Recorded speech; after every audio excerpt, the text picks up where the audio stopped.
Before I jump right into how to make some of the bar chords, I'm going to start with what I usually consider my favorite way of teaching, body basics. And they come into play especially so when you're playing bar chords.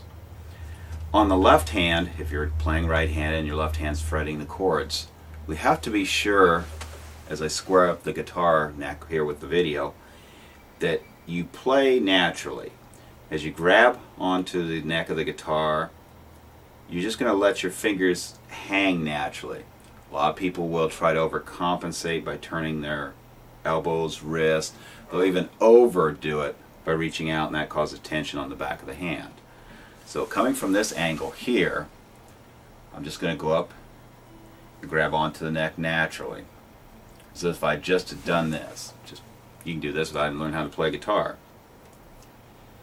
Another thing on body basics is if I give you a top view, I'm going to want the thumb and the index finger as I move up and down the fretboard to stay opposite of each other.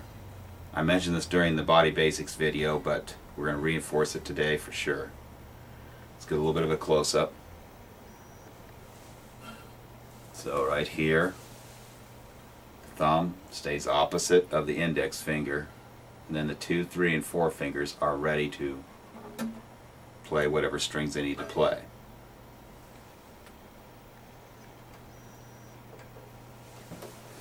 Okay, going from the side view, you will see how my hand just goes up and sort of grabs onto the neck, but hangs naturally.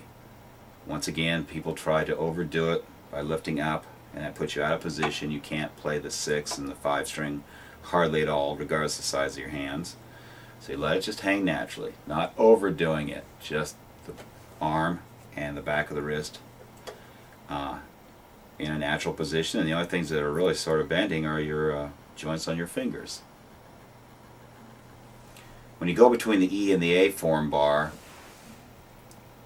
there may be a little bit of tilting of the hand for the A form, but when you start tilting so that you're going towards the ground on that, you're not going to play very well, at least for bar chords. There are some 9th chords and some 13th chords in jazz and blues and so on that might work for, but not with the E and A form bar. It should be, once again, straight up and down. You also are going to learn to kind of lift up your fingers so that you don't slide right on the windings of the 6, 5, and 4 string, especially so, because it creates a noise that's not very attractive. You hear it sometimes in professional playing, but it's usually not considered a good sound. As you move up and down the strings, you will have to start adjusting and narrow your grip on the 3 frets. Okay? Let's get on to the E form bar chord.